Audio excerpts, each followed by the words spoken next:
Committee will come to order. Senator Paul will be here shortly. He's said it was okay for us to start the hearing. We have two panels today, and there is currently a vote on in the floor of the United States Senate, and there will be a second vote. So we'll have some interruptions. We're going to try to keep the hearing moving throughout the process so that members will be floating in and out. So I hope everyone understands that. This is a hearing to review the SBA's entrepreneurial development programs and initiatives. And it's a great pleasure to welcome the Associate Administrator, Office of Entrepreneurial Development, the Small Business Administration, Mark Madrid. It's nice to have you with us today. The programs that come under Mr. Madrid's administration are critical to the support of small businesses. We're talking about the Small Business Development Companies program, which is one of the principal resources available to small businesses in our community. We're talking about the Women Business Centers that are, again, critically important, particularly for underserved and disadvantaged women-owned small businesses. And then the services that come under the Office of Entrepreneurship Education, which is an array of programs that all provide essential services to our small businesses. From the SCORE program, which is one of our mentoring programs that involve a lot of volunteers, to the brand new Community Navigator Pilot program that was approved under the American Rescue Plan, the online learning centers, the regional innovation clusters, the Emerging Lenders Initiative, and the list goes on and on and on. These are programs that help entrepreneurs start and grow successful businesses in mentoring, in training, and access to resources otherwise difficult to obtain. And COVID-19 has really underscored the importance of all of these programs. We know small businesses provide the greater innovation into our economy and the job growth that we need to grow our economy. But we also know that they operate on razor-thin margins. So they don't have the resources to hire high-priced business consultants to do their work as far as finding out what the right avenues to get the help that they need. The resource partners come in here and fill the void. And that's why these programs were established. They're the lifeline. And I think thank the Small Business Administration for new resource partners in the state of Maryland, the Veterans Business Outreach Center that opened during this past year, and two new women business centers located in my state. Let me just give you one example of why these resource partners are critically important, and I'll talk about the small business development centers. Last November, with the help of the Maryland's Southern Region Small Business Development Center, operated by the College of Southern Maryland, the Salinas family opened an Hispanic grocery store in Waldorf, one of the fastest growing communities in our state. The SBDC helped them develop their brand, secured financing, and established their operations. The family wanted to create a store that genuinely connected with customers and catered to their needs, and they have done so successfully. For entrepreneurs like the Salinas family, access to these programs can be the difference between success and failure. The SBDC was critical to the startup of that company. Data shows that small businesses created by entrepreneurs who receive at least 3 hours of SBA counseling have a higher survival rate than small businesses created by entrepreneurs who receive less counseling or none at all. Because of this strong record of success and impact, Senator Shaheen, Collins, Rubio, and I included a provision in the CARES Act to provide the SBA entrepreneurial development programs with $265 million to increase their capacity to serve more small businesses. And I hope we'll have a chance during this hearing to learn how that $265 million has been allocated and what progress we have as a result of those additional funds. The funds help the programs deepen their expertise to help small businesses understand, prepare for, and mitigate the effects of the pandemic on supply chains, distribution, and overall business operations. President Joe Biden's American Rescue Plan went even further than the CARES Act by establishing a Community Navigators Pilot program that has created a holistic network to eliminate barriers entrepreneurs face and assessing the support they need. This is a new program. And again, we welcome this hearing where we have a chance to delve into how that program has worked. The program was launched on December 1st of last year, and I'm looking forward to receiving the updates on the progress. Thanks to the additional capacity, expertise, and connectivity the SBA has developed during the pandemic, it was able to support the record-breaking surge of entrepreneurships that have occurred during the pandemic. This is an amazing success story. We've seen record numbers of new small businesses during this pandemic, again showing the creativity and innovation of small business owners. The U.S. Bureau reports that 4.4 million new businesses created in 2020 is the highest total on record and represents a 24% increase from 2019, as well as a 51% increase above the annual average between 2010 and 2019. Entrepreneurs in Black and Hispanic communities are driving the surge. They're outplacing the other businesses. So we're reaching the traditionally underserved. The data is showing a 38% increase in the number of new Black businesses owners between February 2020 and August of 2021. As we shift our focus to the years ahead and building back better, the SBA must be well equipped to support these entrepreneurs in emerging markets. This is especially important in Maryland, which has the highest concentration of minority-owned businesses in the country, as well as one of the strongest innovation sectors in the country due to the presence of SBA resource partners, as well as many renowned public and private research institutions. I am looking forward to learning more from all of our witnesses about how we can build stronger partnerships between the SBA and underserved areas, especially with our nation's historically Black colleges and universities and minority-serving institutions.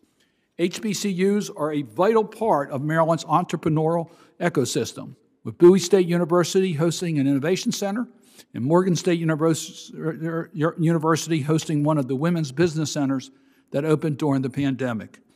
Our state has successfully leveraged these institutions' relationships with minority communities to get these critical services to entrepreneurs who would benefit from them the most. As the American economy continues to recover, we must ensure that all communities are able to partake in the recovery, and it's clear that entrepreneurship will play a very large role in that effort. I hope to leave this hearing with a much better understanding of the best policies that we can put forward to maximize the opportunity and produce a truly inclusive recovery by supporting the SBA entrepreneurial development programs.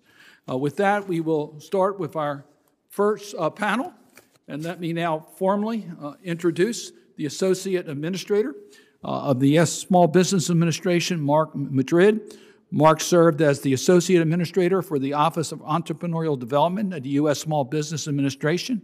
In this role, Mr. Madrid leads the OED, which is the SBA's technical assistance arm with a national resource network, including the Small Business Development Centers, Women's Business Centers, SCORE, and the Office of Entrepreneurship Education. Mr. Madrid previously served as CEO of Latino Business Action Network at Stanford University and was named the 2019 Silicon Valley Nonprofit CEO of the Year by the Silicon Valley Business Journal. He's an honorary colonel of the United States Army and a Jefferson Award recipient. Mr. Madrid, it's a pleasure to have you here. You may proceed. Your full testimony will be made part of our record. Great afternoon, Chairman Cardin, Ranking Member Paul, and distinguished members of the committee. Thank you for the invitation to discuss the SBA's Office of Entrepreneurial Development, OED. I'm energized to be here. Our mission is to help small businesses start, grow, and expand by providing quality training, counseling, and access to resources. We achieve this through the Resource Partner Network, grants, the Community Navigator Pilot Program, and entrepreneurship education. We are honored to spearhead this portfolio under the exceptional and strong leadership of Administrator Isabella Casillas Guzman. I am a product of entrepreneurship. Like many of our U.S. small business owners, my dad was unrelenting in changing the course of our family's destiny as he built his welding business from the ground up in the Texas Panhandle. We are proud of my dad for his evolution from hoeing cotton in the cotton fields to being his own boss. Mi papa, my dad, died from COVID-19. Thus, I consider supporting small businesses like my father's during this time the honor of a lifetime. and I have a proven track record of doing so on the ground. The last 2 years have tested America's entrepreneurs, yet I am proud to report that entrepreneurship, as you mentioned, Senator Cardin, is booming in 2021. 5.4 million Americans took that courageous American step of starting a business in 2021. This record pace of new business creation is a credit to the thriving entrepreneurial spirit in this country, resilient in the face of a global pandemic. It is also thanks to the strong emergency support provided by Congress. OED is honoring that investment through action. The millions of new businesses are as diverse as they are numerous, and so is the range of their counseling needs. Some small businesses benefit most from women-specific counseling. Others need an experienced business mentor. Yet others need technical assistance from a university setting or an organization with strong community ties.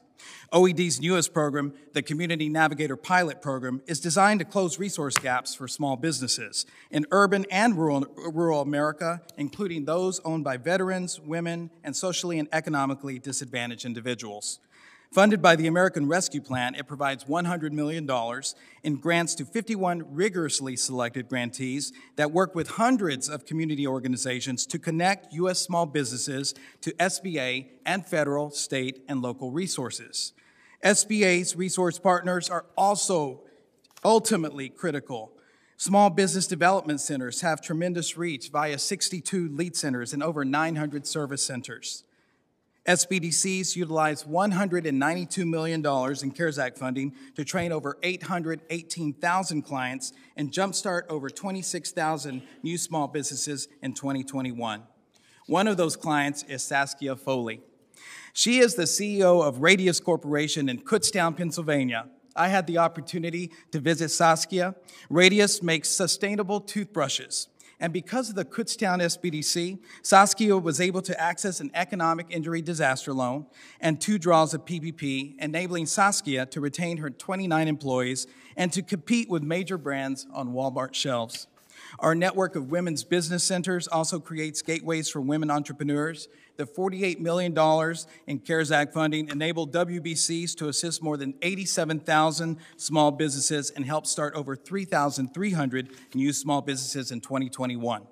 SCORE is another resilient technical assistance pillar with over 10,000 volunteer mentors working through 250 chapters. In 2021, SCORE mentored over 570,000 clients. Through our Office of Entrepreneurship Education, we deliver an expansive e-learning and in-person training portfolio to small businesses, including the underserved, underrepresented, and under-accessed. OEE's portfolio includes the Emerging Leaders Initiative. In December, we graduated 759 small business owners from this intensive executive-style program, and multi-month, I may add.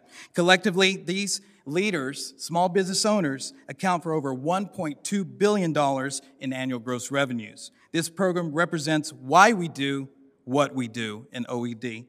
Finally, we are proud to support small businesses in Indian country through the Office of Native American Affairs. America's small businesses are tenacious, and we admire their resilience and their optimism. We are honored, as you are, to support them as they recover, persist, and thrive, and we share your commitment to entrepreneurs and strengthening the support we provide them collectively, particularly at this inflection point. I and the strong team at OED and the SBA look forward to further collaborating with you. Thank you.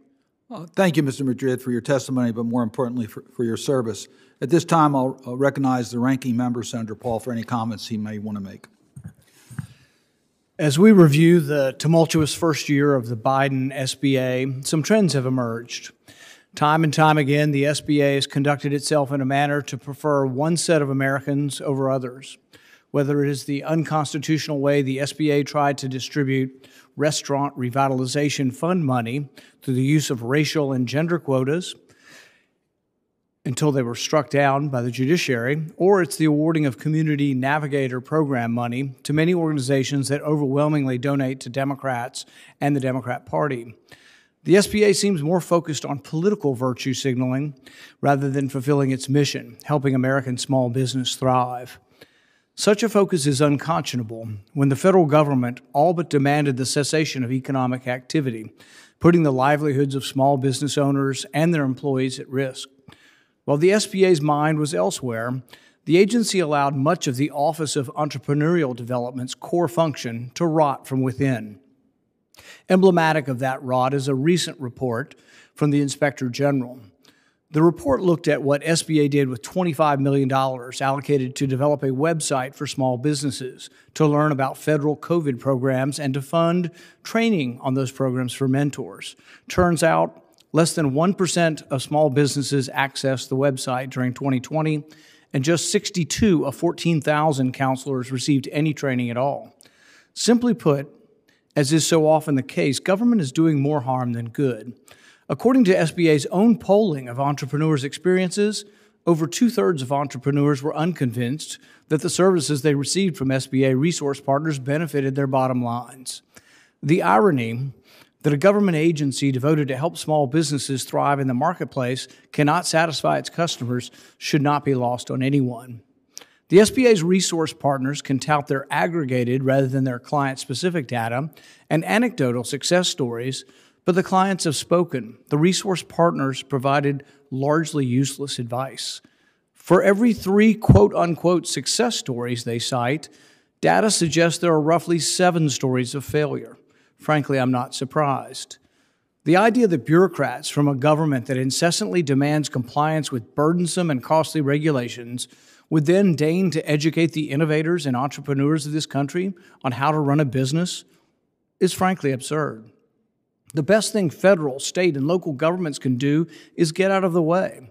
Lift the burdensome regulations creating barriers to entry for pre-venture and seed stage entrepreneurs. Ease the cost of attempting to untangle the extensive web of compliance rules existing entrepreneurs faced. And most of all, stop needlessly shutting down or restricting businesses through lockdowns and vaccine passports. Only then would government truly allow small business to thrive.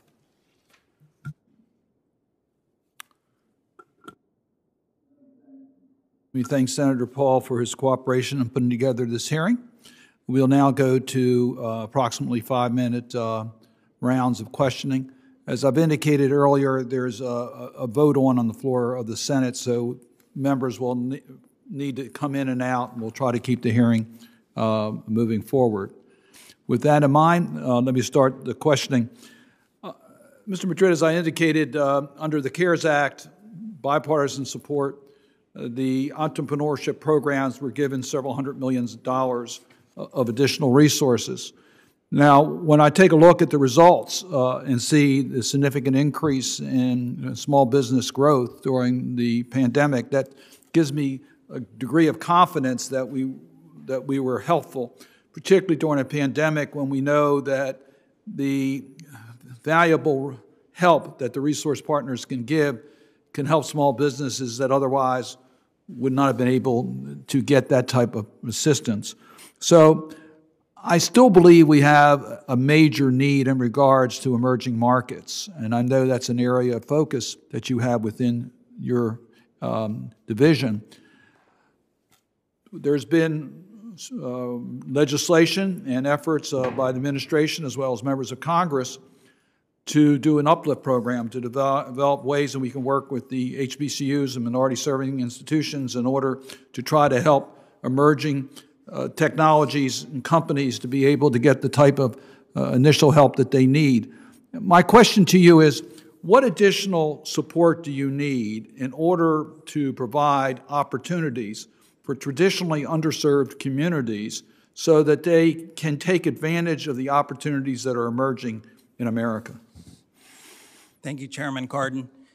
As a point of reference, just to look at the CARES Act funding results, and I'm glad to see the resource partners here between SCORE, the SBDCs, and the Women's Business Centers. With the SBDCs, during the period that we're talking about, persisting through the pandemic, over 800,000 clients served, 26,000 new businesses started.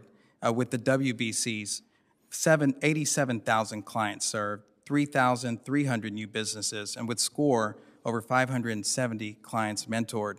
And so that's extraordinary, and I do echo your sentiment about the booming entrepreneurship with over 5.4 million new application starts in 2021, which is a record by a million.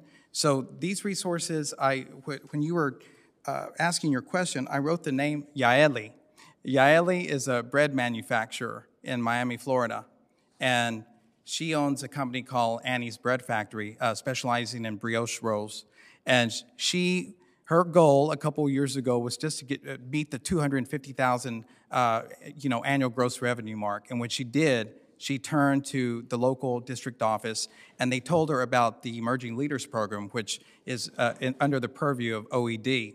She took that program because she qualified, and in the process, she met the Florida International University, FIU, SBDC. And I'm glad that she did, because she secured counseling and one-on-one coaching, and she was able, through the pandemic, because of this support system, to access an EIDL loan. And under this administration, that loan carried to the 500,000 mark. And because of that, she was able to put bread on the shelves on the likes of Target and grocery chains quicker than the big brands. And now she's developing protein bread. So that's the spirit of entrepreneurship and why these resources are so critical. Think about 5.4 million new Yaelis across the country and Puerto Rico, and we need to support them with these resource partners and the Community Navigator pilot program. Well, I appreciate that answer. I want to, the other area that additional resources were provided was for the Navigator program. This is new. We had not had this before. And the administration just recently announced the implementation of the Navigator program by using a hub and spoke system with three-tier participation. And I've looked at the 51 hubs that have been selected and see a good variety of nonprofit type entities that are marshaling the federal funds and then reach out for partners in local communities, sometimes as small as just one county, sometimes a state. In my state of Maryland, I think we have somewhere around 10 spokes that are currently operating under 4 national hubs. You've had now a little bit of time to assess how the program is working. It was originally conceived in order to direct small businesses to where they could get the help they needed with the tools that are available for small businesses, which sometimes are the SBA, but sometimes it's local government, sometimes it's private sector help. Can you just share with us the initial assessment of how the Navigator program is operating? Thank you, Chairman Cardin. The boots are on the ground. I'm happy to report. And thank you for mentioning the coverage in Maryland. We have coverage in 50 states and Puerto Rico through the Navigators with the hub and spoke system. The 51 grantees represent not only geographic diversity, but diversity in coverage and sectors served. We have rural America covered through the likes of such like the Abilene Chamber of Commerce, for instance. And we have our diversity segments. We're so proud of that work. We have Tier 1 grantees with the National Urban League, with the United States Hispanic Chamber of Commerce, U.S. Black Chambers. We have the Institute of Veterans and Military Families out of Syracuse, serving military, veteran entrepreneurs and their spouses. We have the OWISTA Corporation serving small businesses in Indian country, the U.S. Pan-American Chamber, Pan-Asian Chamber, focusing on the AAPI community. Also, women entrepreneurs are being served, rural entrepreneurs. So we're very, very excited. And I'll give you an example with the Institute of Veteran and Military Families, IVMF in Syracuse. All they're doing is scaling the support that they've given. One in particular, a veteran opened a business recently to help other veterans with benefits. And he turned to the IVMF to scale that business. And we're happy to report that it's working. And that is the type of services that will be rendered by IVMF with multiple states. And when you look at the state of Maryland, we're excited about the Disability Institute. Who doesn't want to serve disabled small business owners? And so that focus of the Disability Institute, in their mind, they issued to us and shared to us that until now, disability small businesses felt invisible. So that's an example of the work that's being done on the ground. We have other examples. Recently, I did travel to Abilene, Texas, and took a look at their footprint in terms of the spoke arrangement that they have with the Cisco Community College there. And they're looking specifically in that area as well to serve women-owned businesses and also the veterans at that base. And we were also delighted to have the Abilene Black Chamber of Commerce. That's the second oldest black chamber in the state of Texas. So let me follow up just briefly on this as far as how the accountability works. You mentioned National Disability Institute. They are one of the hub grantees. They have a spoke in Maryland, Griffin Hammis Associates. How does that relationship work as far as the accountability to make sure the services are really going as intended? Absolutely. Thank you for the question, Senator Cardin. So we have a robust technology platform that's real-time that is between the spokes and the hubs. The hubs are the aggregator of the data that's reported back to our team at the Office of Entrepreneurship Education and grants management team there and our grants management specialist and supporting team. So this is real-time data that's being supported and aggregated through the hubs, and the hubs are submitting the data to us for evaluation, and that will be done every quarter. But we also have real-time acquisition of that data. Thank you. Senator Paul. Do you believe the taxpayer has a right to know how you spend their money? Dr. Paul, thank you for that question. We, in the Office of Entrepreneurial Development, our purview is helping our small business navigate through their taxes. We're not in tax policy. So No, we're not talking about tax policy. I'm talking about the citizens. Do the citizens of the United States have a right to know how you're spending their money? Well, in our area, we're focused on developing entrepreneurs. No, this is a transparency question. Do you think the citizens of the United States, through their representatives, have a right to get information from you and your department about how you're spending the money? My purview is to assist our resource partner network and the community. It's sort of a yes or no. I don't think you're getting the question. It's a real simple question. The answer is yes, of course the citizens do, but you can't say that? I can attest to what we're doing at the Office of Entrepreneurial Development. No, but I mean, it's a more general question. Do the citizens of the United States have the right to know how you are spending their money? Dr. Paul, I can shine the light on what we're doing at OED. And, in terms of tax preparation, materials that we have. Now, this is a really general question just on transparency. Do the citizens of the United States, through their representative, have the right to ask questions about how you're spending their money? I'm here to answer any questions that you have on the Office of Entrepreneurial. It's a yes or no. Can you acknowledge that, yes, citizens have a right and an expectation to know how their money is spent by organizations? That's why you come here. It's for oversight. It's a very general question. It's not accusing you of anything. It's just saying, do citizens have the right to know how you're spending their money? Dr. Paul, I would love to just shed some more light on the Office of Entrepreneurial Development. But you can't answer whether or not citizens have the right to know how you're spending the money.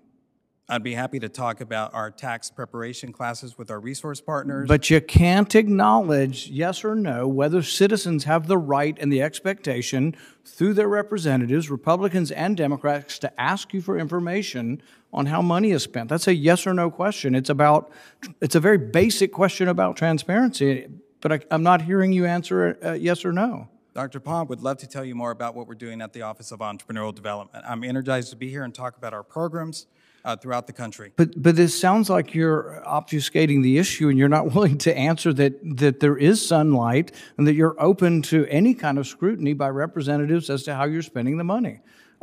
You don't believe that citizens have the right to understand how you're spending money and to ask questions through their representatives about how you spend the money? Dr. Paul, I'm here to answer any questions that you have on. But I'm asking you, do citizens have the right to know that? And you're giving me some other answer that isn't an answer to the question. This is a question, do citizens have the right to expect you to answer questions about how your money is spent? Dr. Paul, I'm here to answer any questions that you have on the fulfillment of our OED programs that include the resource partner footprint, the community navigation. Let the record know that the witness is refusing to answer a very basic question about transparency. The reason I ask this question is we sent you questions back in the beginning of the summer about the Community Navigator program. These are not political questions that I know of. How many organizations applied for funds under the Community Navigators program? That question was asked in the beginning of last summer. We asked again in November, and we haven't had answers. I think your staff decided to send us some piece of paper today or yesterday, still not answering that question. What's the geographic distribution of states and localities covered by each grantee? These are not even politically charged questions that we sometimes encounter, but you can't even answer whether or not citizens have an expectation to get answers from you, and then when we ask questions, you don't answer them. That, to me, is serious breach of your duty as a civil servant. You can't answer a question on Sunlight, and then when we send you written questions of an objective nature, you refuse to answer the questions. You don't even respond to us. I mean, that is utterly contemptuous and disregarding of representative government. Dr. Paul, we did answer your letter, so I would be happy to answer. When was the answer? When was the questions answered? We will get back to your office, but I know that we answered. No, the questions that I just asked you, the two questions, we got something yesterday or today from your office when you knew you were going to be here and have to answer some questions. You resisted for months sending any answer, but you still haven't answered the two questions that I just outlined. I do not believe we've got an answer for either one of those questions. Well, Dr. Paul, we believe in transparency, and we did respond to your question. No more questions.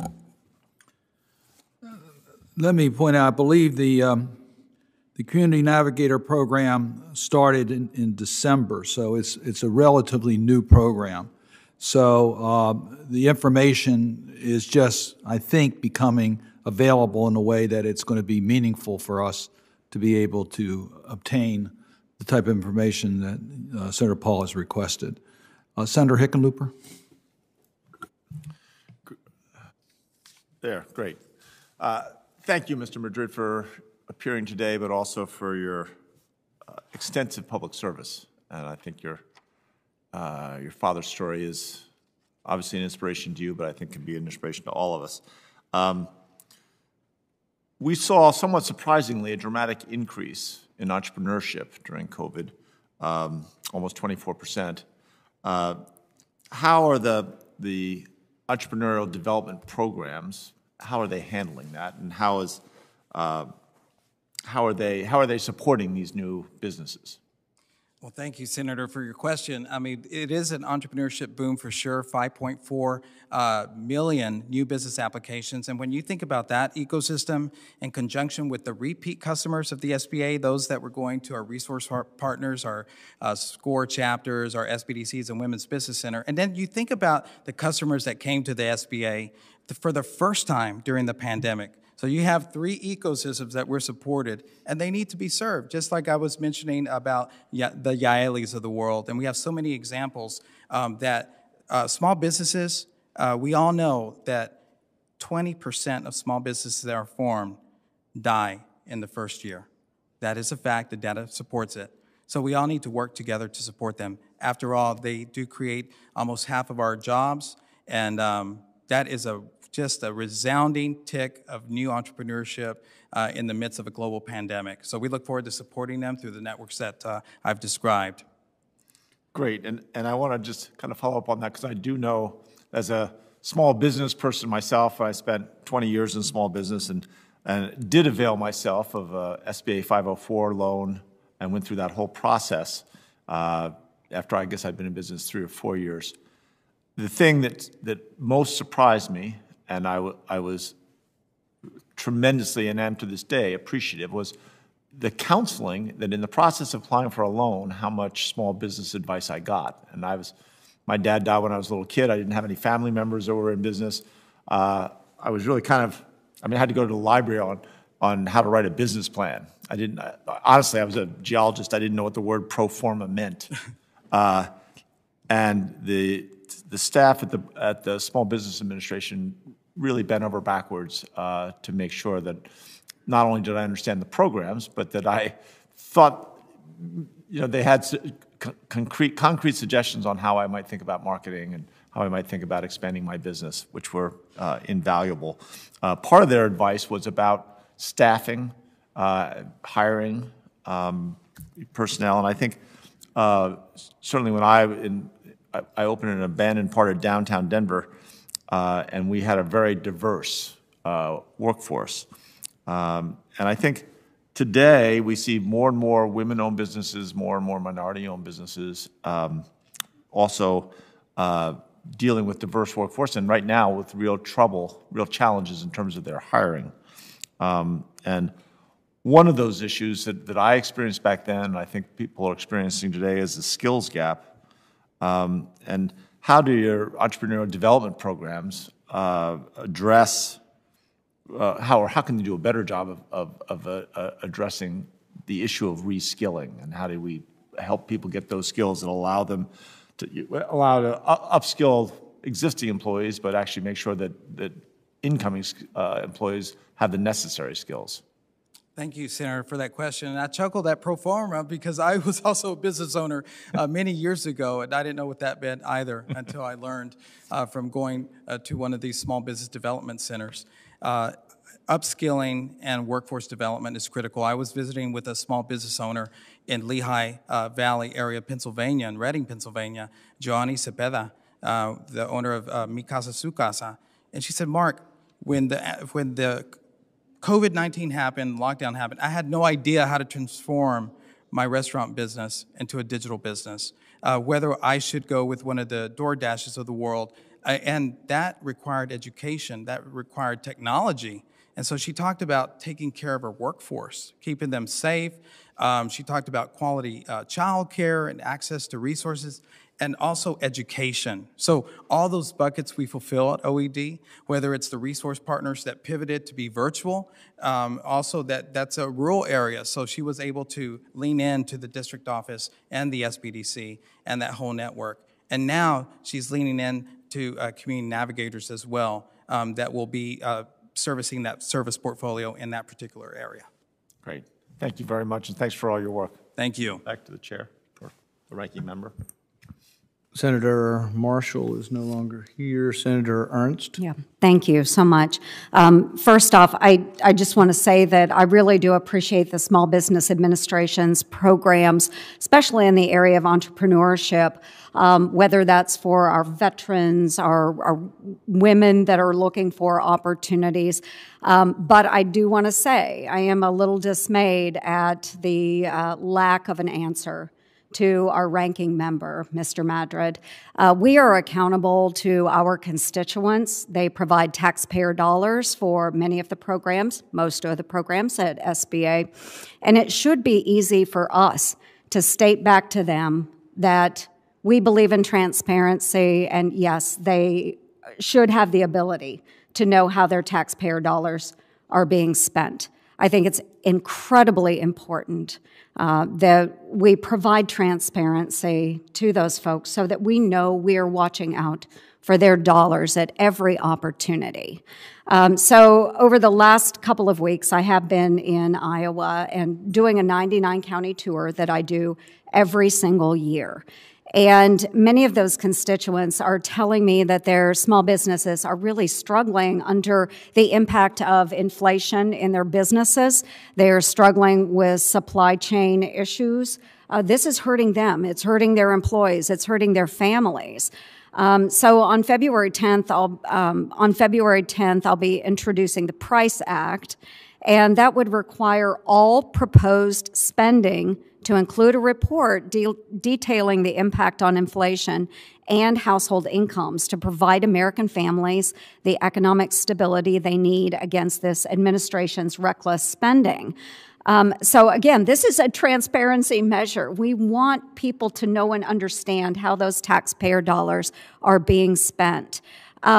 So what is the SBA doing to help these small businesses navigate these escalating prices and to prevent those costs from being passed along to consumers? How can the administration help us respond to inflation to help struggling small businesses? Thank you for your question, Senator. And I did invest some time in Fort Dodge, Iowa, visiting with the Iowa SBDC when they launched their Inclusivity for All Challenge. And it was an unbelievable honor to be there in the Des Moines area in Fort Dodge and visiting with those rural entrepreneurs. What I would say is our resource partner footprint, specifically some of the SBDCs on the ground, are looking at prices specifically through supply chain, education, For example, we have an SBDC at Rutgers University that's looking at inventory management and making sure that the supply chain, along with the Made in America initiative, is driving down cost. And so we're excited about that work that's being done across our footprint, and that includes the women's business centers as well. And thank you. And I think there's a lot of other ideas that we can come up with as well. So we'll continue working on that. So you did mention kind of made in the USA. So maybe talk a little bit more about any assistance for helping those small businesses source domestically produced alternatives as we are going through this supply chain issue. Absolutely. Under President Biden's leadership, we're looking at opening more ports and getting more inputs on the ground, and specifically with our small business owners. And so that training that I talked about with the SBDCs at Rutgers University is looking exactly at that, using, there's a motto, get business for each other and do business with each other right here in the USA. And so they're looking at, peer-to-peer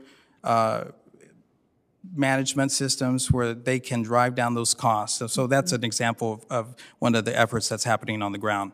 One of the issues that I heard while I was in Iowa visiting a furniture manufacturer was the issue with the ports. And so I do think we have to have greater capacity at the ports. So while it's getting those ships in, unloading them, getting that cargo stored in containers there at those port yards, but what I'm also hearing is the shortage of CDL drivers, and then the ability of drivers to go into those ports when they are non-union drivers. Is that something that the SBA could be pushing with the administration? Opening up those ports to all drivers. If you have a CDL, you've passed the requirements. So the excuse that we had heard through this business, what they had been told is that non-union drivers were not considered safe. So some of those ports were not allowing non-union drivers to come in and pick up containers, which is exacerbating the supply chain issue. So I'm a little concerned that this administration needs to find other avenues of opening up the flow of goods to help our small businesses. Is that something that the SBA can communicate to the administration? Well, we look forward to continuing to help our small businesses. We would love to hear from your office on this issue. Thank you. That's all I have. Senator Rosen by Zoom. Yes, thank you, Ranking Member Paul. Appreciate you calling on me. Thank you for holding this important hearing to review the SBA's entrepreneurial development programs and its initiatives. And I want to thank the witnesses here for the testimony today. I want to talk a little bit about support for startups, because Nevada is home to more than 280,000 small businesses, which actually make up over 99% of businesses in our state. Over the past 2 years, Nevada has seen a spike in new startups, creating jobs, of course, and great new economic opportunities. And according to the Economic Development Authority of Western Nevada, the Reno-Sparks metro area alone, nearly 100 startups have launched since the beginning of the pandemic. Startups, we know, are an integral part of the American economy, and they're increasingly becoming part of Nevada's economic resurgence from the pandemic. And as a strong advocate for entrepreneurship, I want to ensure that this surge continues. So, Mr. Madrid, how is SBA encouraging new startups in the midst of a pandemic? And how can Congress help you improve the startup ecosystem, particularly in the emerging startup markets beyond Silicon Valley, markets like Las Vegas and Reno? Thank you, Senator, for the question. I'm happy to report that one of Administrator Guzman's charges is to focus on innovative startups.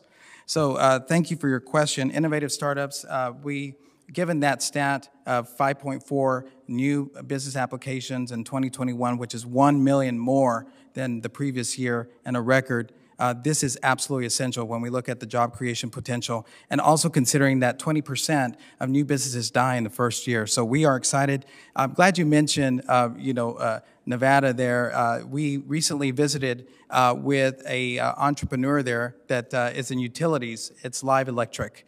And she was a graduate of our Emerging Leaders Program. And she talked about her startup phase and the journey of becoming a woman-owned certified business and her journey in terms of procuring with the utilities companies. And she wouldn't have been able to do it as quickly or as efficiently without the support of the resource partners. And so we're excited to continue that storyline and the storyline that I mentioned with the 5.4 million potentially Yaelis of the world in their startup phase, because we don't want one to fail, much less 20%.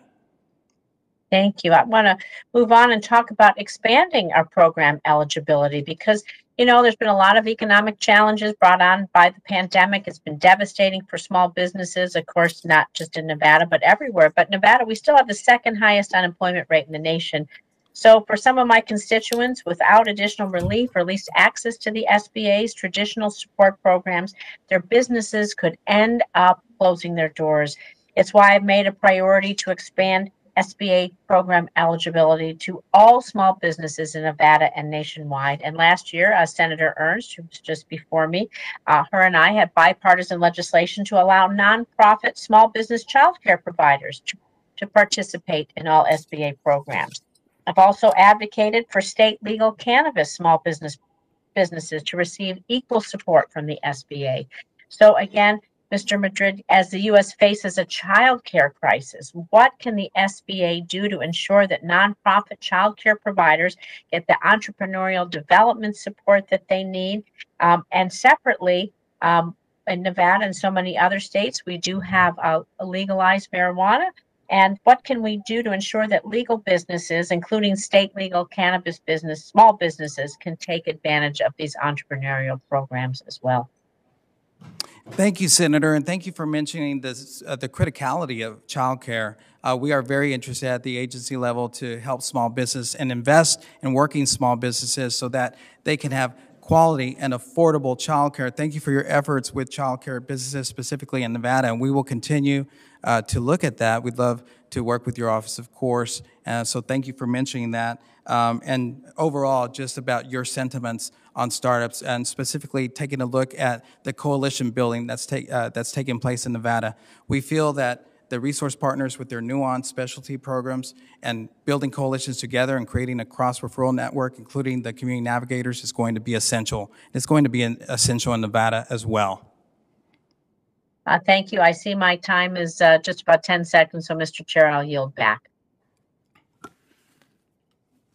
Senator Hall. Thank you very much, Mr. Chairman. Thanks for being here, Mr. Madrid. But before I start, I do want to come back to I'm flummoxed by your exchange with Senator Paul. I can't understand your position on this. Why is it that you think that taxpayers shouldn't be able to have an accounting of how you're spending money? Senator Hawley, great to see you. We do believe in accountability and transparency. But that's not my question. My question is, why don't you think they should be able to see how you're spending the money, that it's their money, not your money? And I just don't understand. Why is it you think they shouldn't receive an accounting of how your office is spending the money, of how SBA is spending its money? What's the must be some philosophical objection here. I just don't understand what it is. You should be able to see everything that we report and through our public reporting. So we do believe in accountability and transparency. Oh, so you do think then that the public should be able to see what you spend and what you do. Is that right? I'm replying in terms of our footprint at OED and our public reporting on our resource partners. And okay, I got it. So the locus of your disagreement with Senator Paul is you just don't want to answer the questions he asked you. That's the real answer. Is that Senator, right? thank you for your question. I'm here to report on the Office of Entrepreneurial Development, my purview, and so that's what I'll continue to do.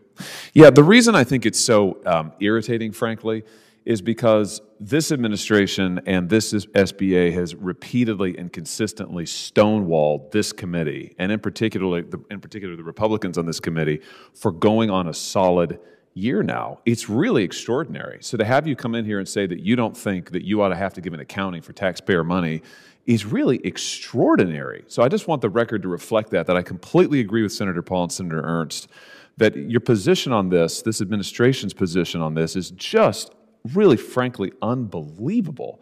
And I'm startled that you're taking the positions you are. Let me ask you about some other accountability. For this fiscal year 22, I should say, SBA submitted budget justifications that request funding increases for most of the programs and initiatives that we're here to discuss. I want to know about some of the data, however, that's been published about how effective these various programs are. For example, small business development centers, according to data collected by the SBA's Office of Entrepreneurial Development in their annual studies from 2003 to 2012, only 20% of program participants reported that the services they received enabled them to retain current staff. Only 16% reported that services received enabled them to hire new staff, and only 29% of participants said that the services they received had a positive impact on their profit margin. So let me just ask you, Mr. Madrid, does the Office of Entrepreneurial Development continue to conduct annual studies of program participants to assess the impact and effectiveness of these programs? We report on our outcomes and our goals, and that is standard per the statute. So we report on the metrics and the goals annually, and those are. But do you do studies? But do you do studies to assess the impact of the programs? I mean, we know that SBA did from 2003 to 2012. My staff hasn't been able to find any reports published, I think, past 2012. So this is just a factual question. Do you conduct annual studies of your program participants to assess the impact, or no? Senator, we issue public reports, so we'd be happy to work with your office on the data that we do have and the reporting that we do have. But do you conduct annual studies of program participants? That's my question. We report on the data that's aggregated from our resource partners. So that's a yes, or that's a no? We can report on the. When was the last time you published an annual study? We can work with your office to give you our reporting that we have on our. Well, when was the last time you published an annual? I'm just trying. These are not gotcha questions. I'm just trying to establish some basic questions, some basic facts, so I can ask you some questions about them. So either you're not prepared or you're not here to answer my questions, which goes back to what we talked about earlier. So let's try again. When was the last time you published an annual report? You can read the memo your staff keeps giving. Maybe we should have the staffer come testify. He seems to be the one who's giving you the answers. We could probably make room at the table. If somebody's willing to answer questions, I'd love to hear from them. Go ahead. Senator, thank you for your question. We report publicly, annually, on the metrics that are per the statute. We'd be happy to work with your office to supply them, the most recent ones. Okay, so those are, you survey the participants of the program annually? This is the data that we receive through our resource partners, like Capital Infusion, unique clients served, et cetera. We'd be happy to work with. Well, have the performance metrics that you've seen, have they improved since the publication of the 2013 report? I'm sorry? Have the performance metrics that you've seen, you say that you collect performance metrics. Yes, they have. There's some of the metrics that have improved, and I would be happy to supply them. Give them to me. I mean, in 2012, only 20% of program participants said that the services they received helped them retain current staff. So what's the number now? I can give you what we do have in terms of the Capital Infusion, and I'd be happy to work with your office. Okay. I wish I could say this was productive, but it's manifestly not. And I don't know what to say, Mr. Chairman, other than that we'll give you a bunch of questions for the record. But if we're going to have these hearings and be able to do any kind of oversight, you're going to have to prepare, and you're going to have to come prepared to answer questions. And what this performance today, frankly, is just ridiculous. Thank you, Mr.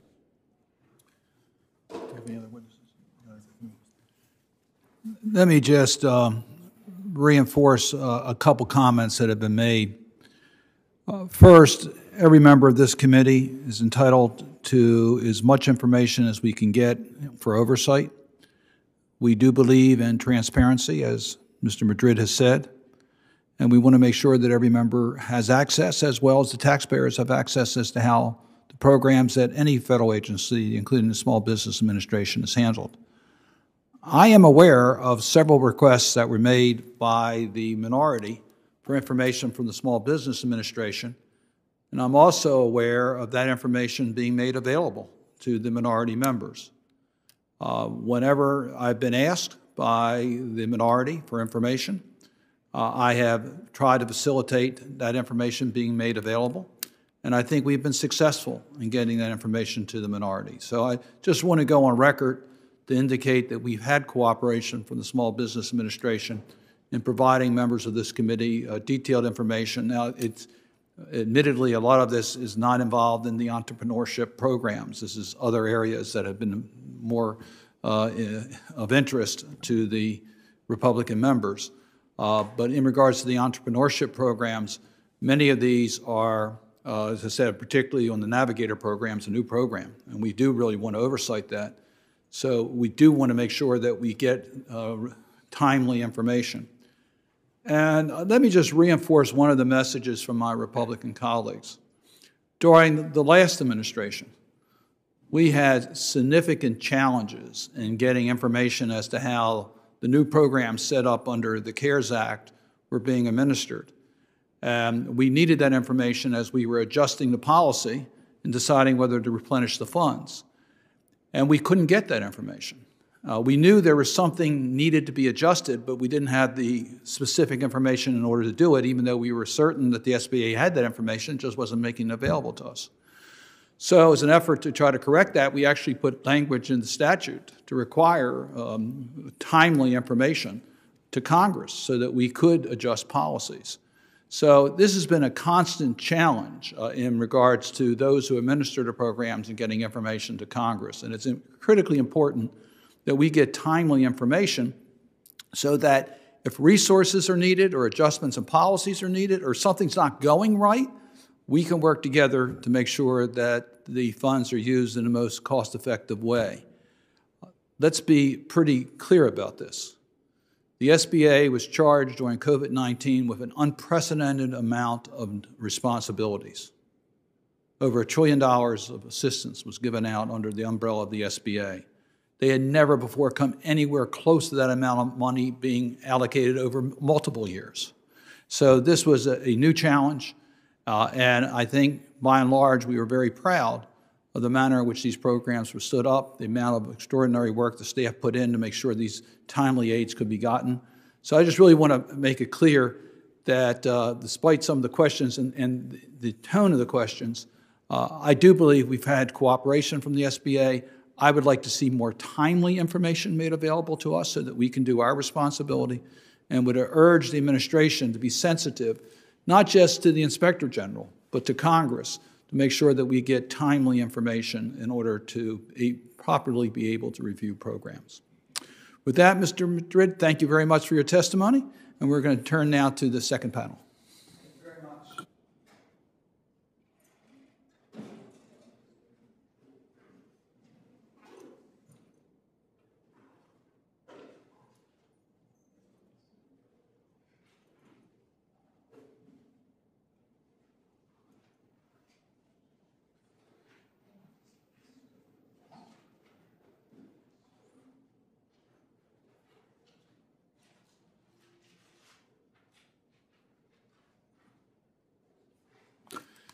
As I explained at the beginning of this hearing, there are votes going on the floor of the United States Senate. So Senator Paul was kind enough to stay here so I could cast my vote. He's now back voting on the Senate floor.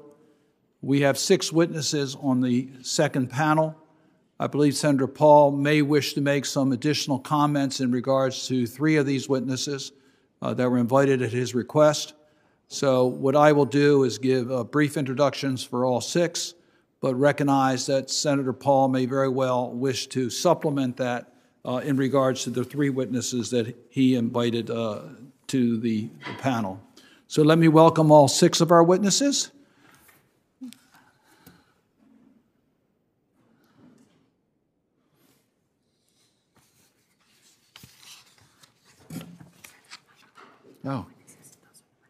Oh, okay. Great. What I will do is try to introduce this, if I can, in the order in which we'll be asking you to speak.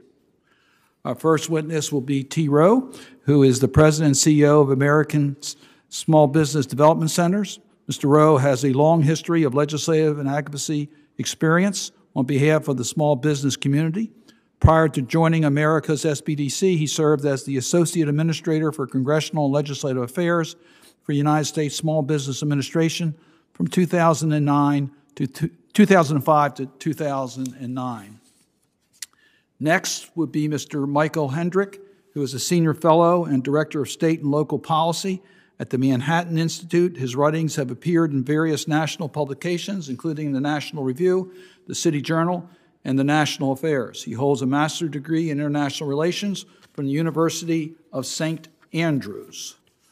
Our third witness would be Corinne Hodges, who joined the Association of Women's Business Centers as CEO in January of 2019 and is charged with bringing about enhanced sustainability and increased capacity to the association and its members.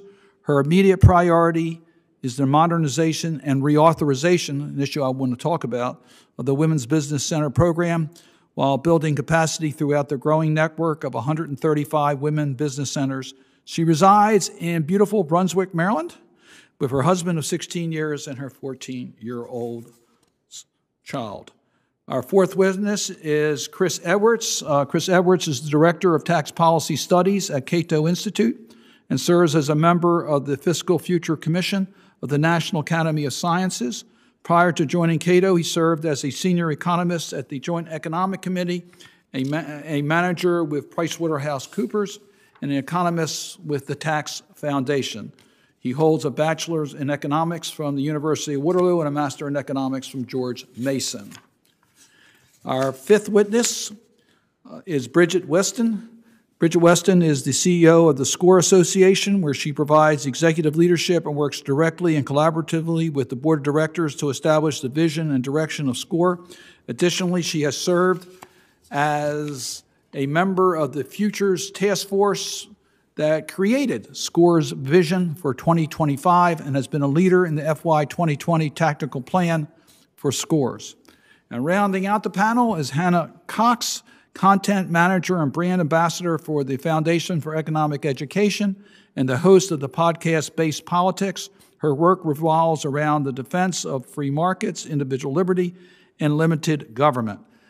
Before turning to the witnesses, let me recognize the ranking member, Senator Paul, if he wants to make any comments in regards to these. He's fine. Okay. I hope I did a good job introducing your witnesses. I did the best I could.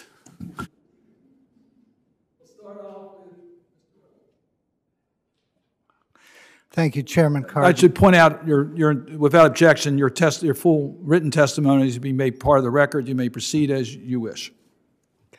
Thank you, Chairman Carden, Ranking Member Paul, Senators. Thank you for inviting me to testify. I'm the president of America's SBDC, the Association of Small Business Development Centers. For over 40 years, SBDCs have been providing services to small business owners throughout the nation. We operate out of our host institutions and operate statewide, but while SBDCs may be headquartered at colleges and universities, our centers are in the communities. That's why you'll find SBDCs at the St. Mary's County Economic Development Office, the City Hall in Berea, Kentucky, or the Boulder Public Library. SBDCs help all small businesses at all stages. Roughly 50% of our clients are women, 10% of our clients are veterans, and minority clients comprise about 38% of our client base. In an average year, we provide over 1.5 million hours of counseling and training to over 500,000 small business owners and their employees. And that assistance has generated results.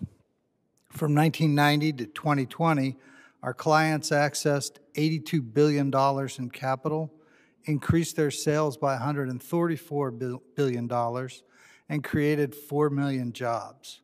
And that helped generate over $11 billion in tax revenue. Now, as I laid out in my written statement, we offer a wide variety of assistance. So I would really like to just focus on a few things.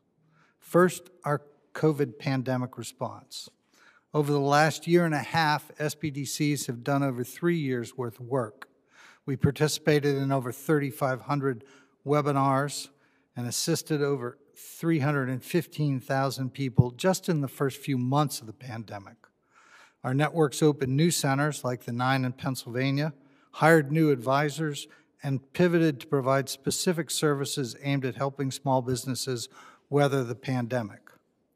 We assisted them with billions in financing through PPP, EIDL, SVOG, and restaurant revitalization.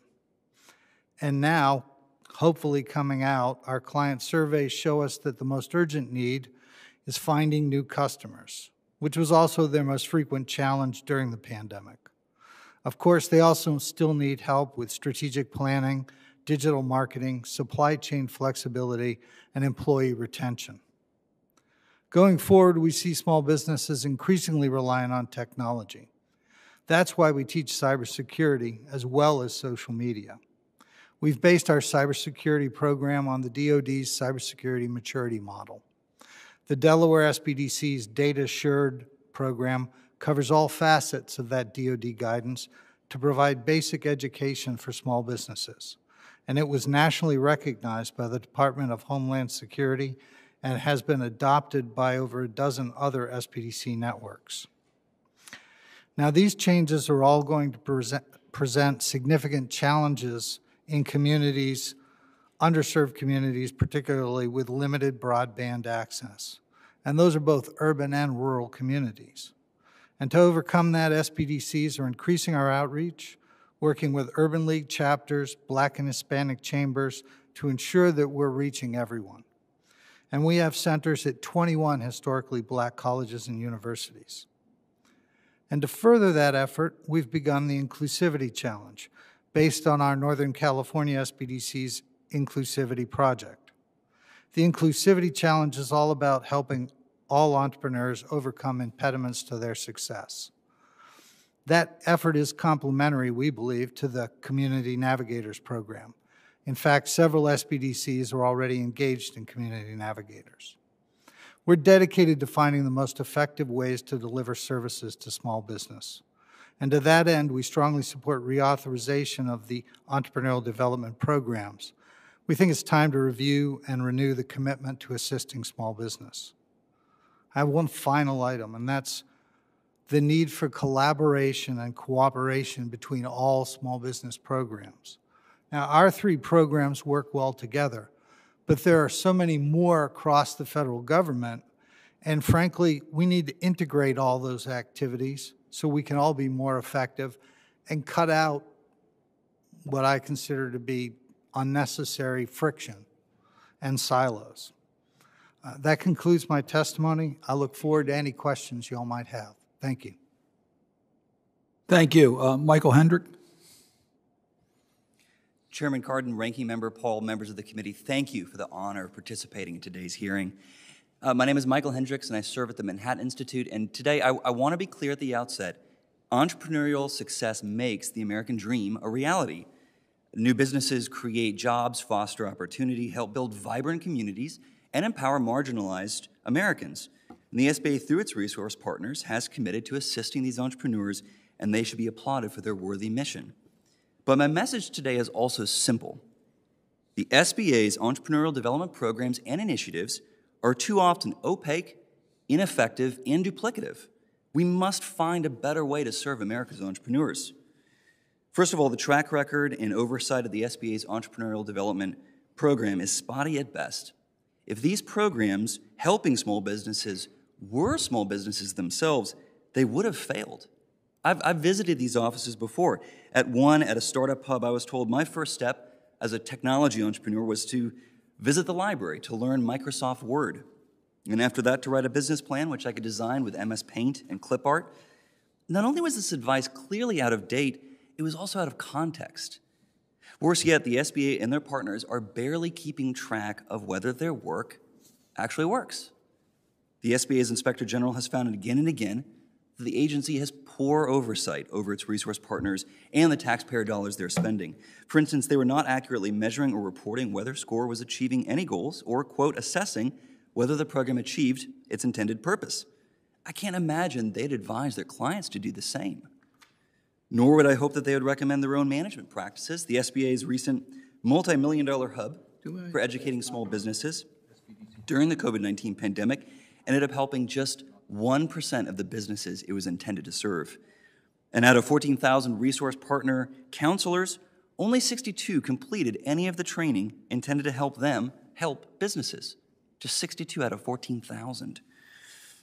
The SBA's resource partner network is also duplicative, plain and simple. When the SBA program and programs like SCORE were launched, there weren't many resources like them available, but there are now. Today, if you'd like a free business plan, Google gives you 3.5 billion results. The Harvard Business Review will show you, quote, how to write a winning business plan, alongside Google's 57 million video results answering the same question. If you're in need of mentoring, there's a long list of organizations now ready to help. We see programs in the private sector helping entrepreneurs without the need for government subsidies. Meanwhile, the agency's small business development centers, women's business centers, veterans centers, SCORE chapters, they all provide similar services. And that's according to the SBA's own Inspector General. Many of these facilities are also located close to one another. For instance, 95% of women's business centers are within 25 miles or less of an SBDC or SCORE office. When the SBA's own Inspector General came before this committee in 2011, she had a simple message: reduce this duplicative business counseling, and that's a quote. Nearly 60 years, the SBA's Entrepreneurial Development Program has yielded questionable results and mounting inefficiencies. During the same time, new business formation has plummeted, not risen. Yet every new decade has brought new initiatives, new requests for new funding. The folks in these organizations are well-intentioned, they have a worthy mission, they're good people. But ideally, groups like SCORE and others should be able to stand on their own 2 feet without tens of millions of dollars in federal subsidy. They should compete just as their clients must. Of course, ultimately, we must ask, is the federal government best placed to offer entrepreneurs advice? Thank you. Thank you for your testimony. We'll now hear from Corin Hodges. Thank you, Chair Carter, Ranking Member Paul. Is your mic on? Thanks. Thank you, Chair Cardin, Ranking Member Paul, and members of the committee for convening today's hearing. On behalf of 140 Women's Business Center grantees and nearly 100,000 entrepreneurs served by our network, I appreciate the opportunity to share the ongoing efforts and benefits of our program in catalyzing women's business ownership. The committee needs no reminding that the success of the American economy depends on a robust entrepreneurial system. By any metric, net new jobs, GDP, share of innovation, it is dynamic small businesses that drive economic growth, and women have contributed heavily to that growth for the past several decades. Since today's hearing is intended to review the government's support of this sector and technical assistance, I'm here to say that investing in women business owners through the Women's Business Center program is delivering well worth the return on investment. Even with the COVID crisis, every federal dollar invested in the Women's Business Center program in 2020, at least $2.28 flowed back into the economy from $61,769,695 in business revenue generated by those served. As the front line of technical assistance for our nation's 13 million women business owners, we help start and grow their businesses by providing counseling, training, mentoring, networking opportunities, as well as access to capital. In years past, policymakers questioned investment of taxpayer dollars into the programs represented today. Indeed, one of my colleagues on this panel suggests there's little need for our program, thanks to other actors like philanthropy and state governments, which is helpful, albeit inconsistent. So why should the government be involved in supporting business creation and growth?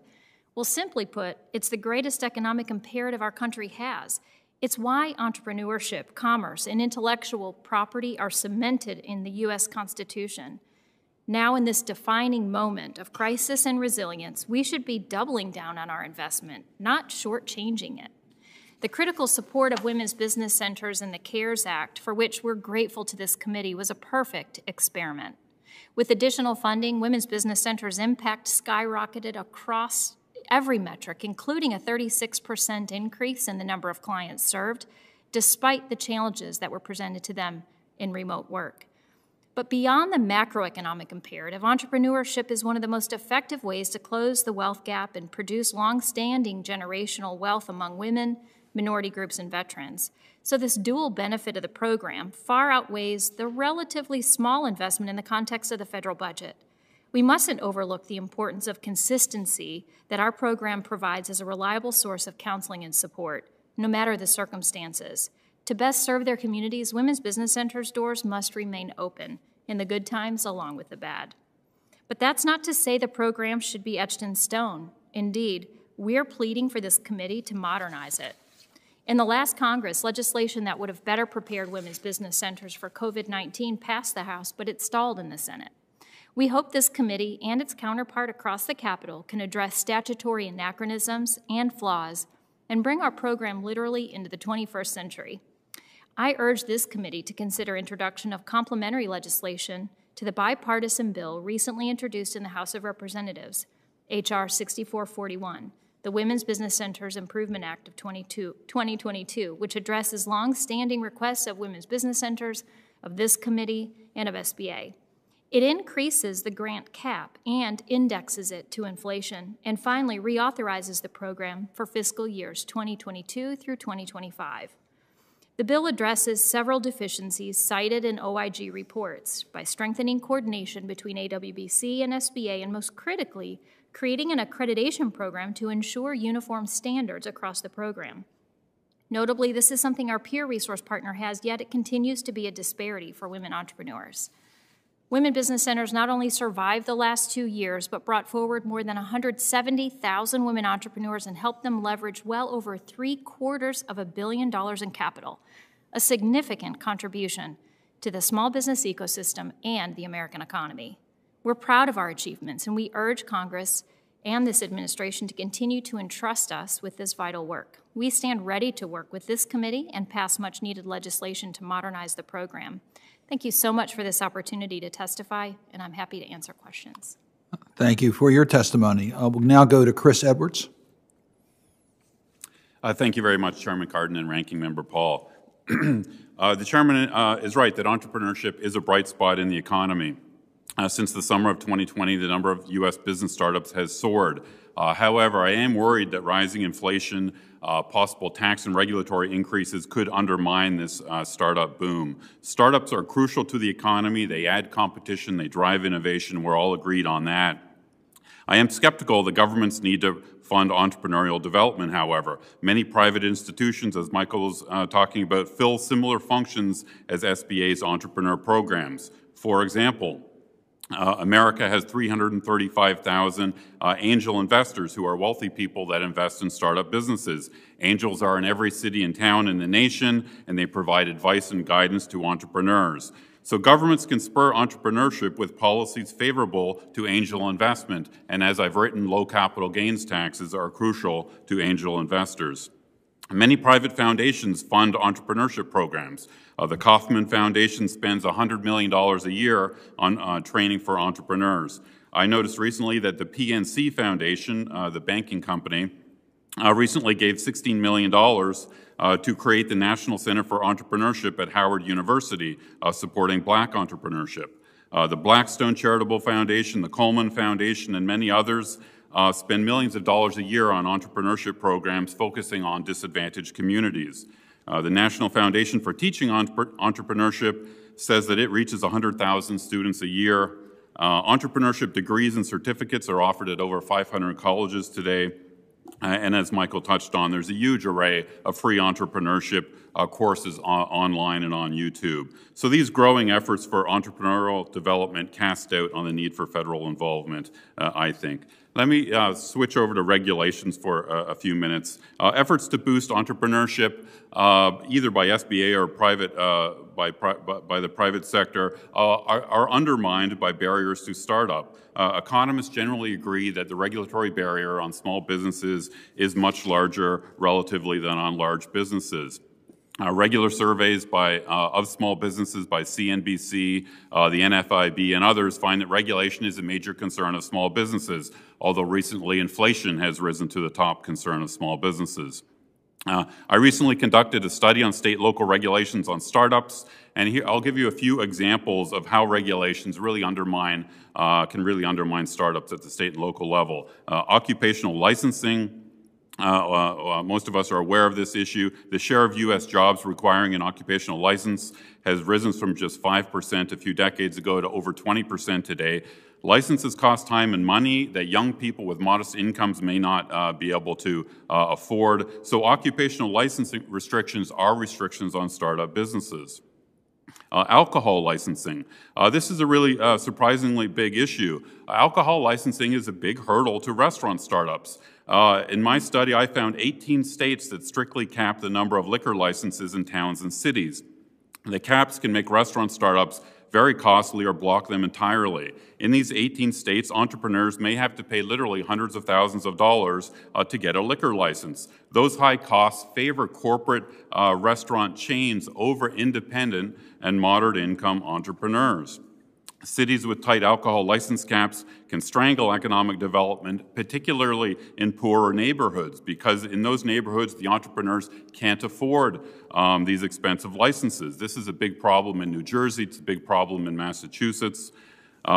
There's, interestingly, a similar problem in some of the states that have legalized marijuana. California has tightly restricted its marijuana licenses. So if you don't have a lot of money or inside political connections, it's very hard to get a legal license for marijuana in California. Home-based businesses are another issue. Millions of Americans run businesses out of their homes: daycare providers, small-scale food producers, artists, yoga teachers, many, many others. But local governments impose zoning rules that ban, restrict, or raise costs for home businesses. This is a particular problem for lower-income entrepreneurs, because for them, home businesses allow them to run a business and saving a cost from commuting, from renting commercial space, from getting childcare and that sort of thing. So reforming local zoning laws to allow more home-based businesses would be a way to expand entrepreneurship. Finally, the connection between deregulation and entrepreneurship can be seen with the huge success of the craft beer industry in recent decades. And I know one of the members of your panel here, Senator Hickenlooper, of course, is a pioneer in the craft brew industry. President Jimmy Carter signed legislation in 1978 legalizing home brewing. That was followed by many states deregulating the rules for brew pubs and allowing small independent brewers to self-distribute to retailers. The number of breweries in America exploded from 100 in 1980 to more than 8,000 today. So from nothing, the craft beer industry is now a $22 billion industry, thriving with entrepreneurship. And so that was a pro-entrepreneur deregulatory success. Thank you very much. Thank you for your testimony. We'll now go to Bridget Weston. Chairman Cardin, Ranking Member Paul, and members of the committee, thank you for the opportunity to offer testimony on SCORE's impact, including our response to the COVID pandemic and the funding challenges we currently face in effectively serving American small businesses. SCORE is the nation's largest network of volunteer expert business mentors, of which 100% are required to take our mentoring methodology course and annual code of ethics training. These 10,000 volunteers are offering free and confidential advice, as well as educational workshops to current and aspiring small business owners. Founded in 1964 as a resource partner of the SBA, SCORE has now helped more than 11 million entrepreneurs start, grow, or troubleshoot their businesses. When the pandemic began in 2020, many more business owners reached out for SCORE's help than ever before, as evidenced by a 30% increase in our services. We quickly pivoted to delivering 100% virtual mentoring and education without missing a day of service. And during this time, SCORE sought much-needed additional funding from the CARES Act to support our efforts. However, we did not receive any additional dollars. We were not deterred. SCORE saw a critical need to help business owners navigate the challenges they're facing with the pandemic. So we worked to launch the Small Business Resilience Hub. 2 months after the pandemic hit, SCORE's Small Business Resilience Hub was available to help business owners navigate federal and local government programs, adapt to change, launch new businesses, and attract and retain clients, all using SCORE's existing resources and mentors. To date, this hub has had nearly 900,000 visitors, and this is in addition to our website, score.org, which reaches over 4 million people annually. Now, many business owners told us they would not have applied for PPP or EIDL without a SCORE mentor to walk them through the process step by step. In fact, in FY20, the first year of the pandemic, SCORE delivered over 840,000 mentoring or educational services. It's through these efforts that SCORE helped our clients to stay in business. 82% of our in-business clients stayed open and added nearly 75,000 jobs. And we helped another 45,000 businesses start. It was through our work with these business owners that SCORE saw firsthand how the pandemic significantly and negatively impacted small businesses. And the data SCORE collected shows that some businesses, such as Black and Hispanic owned, have been more negatively impacted than others. Because SCORE serves a diverse range of small business owners, with 60% of our clients being women and 46% minority, we knew SCORE was uniquely positioned to ramp up efforts to help those business owners most impacted. One of SCORE's key areas of focus continues to be fostering diversity, equity, and inclusion, both for clients and volunteers. Expanding our volunteer corps to reflect the communities we serve has resulted in 40% of our volunteers being women or minorities. With the support of SCORE, our volunteers, strategic partnerships both nationally and locally, we launched our SCORE for All initiative to help disadvantaged business owners address their specific needs. SCORE was hopeful that the Community Navigator Grant would help to amplify these successful programs. However, SCORE was not awarded a Community Navigator Grant. Nevertheless, we know we must continue these efforts. SCORE has reached out to those who did receive Community Navigator awards and offered to support in any way. We have already signed an MOU with the U.S. Hispanic Chamber of Commerce to be a part of their program. SCORE did all of this without any additional funding. Further complicating SCORE's situation, SCORE has experienced problems with the SBA's EDMIS system, culminating in recent EDMIS outputs that have dramatically underestimated SCORE's impact. The EDMIS reports do not reflect the SCORE data being entered into the system, which is different from SCORE's Salesforce-based system and our annual survey of client impact and engagement. SCORE has also been operating without any federal funding for 4 months, as we are still waiting on our notice of award. We continue to work closely with the SBA to resolve these issues, but feel it is important to note these challenges, limiting our ability to more fully deliver our mission. SCORE is proud of our ability to serve over 300,000 people each year, but these efforts are simply not sustainable at our current funding levels. It is why we continue to respectfully request an increase of $9.5 million in funding for a total appropriation of $21.7 million. With this investment, we can provide even greater value to business owners and the economy. This increased funding would allow us to deliver more than 500,000 additional client services, with a projected outcome of 100 additional new business started or jobs created. SCORE volunteers and the small business owners they serve need to see a commitment to and an investment made in them so we can sustain SCORE's efforts and help even more businesses survive and thrive. Thank you for your time, and I look forward to your questions. And thank you for your testimony. Ms. Hannah Cox. Thank you, Chairman Cardin, Ranking Member Senator Paul, and members of the committee.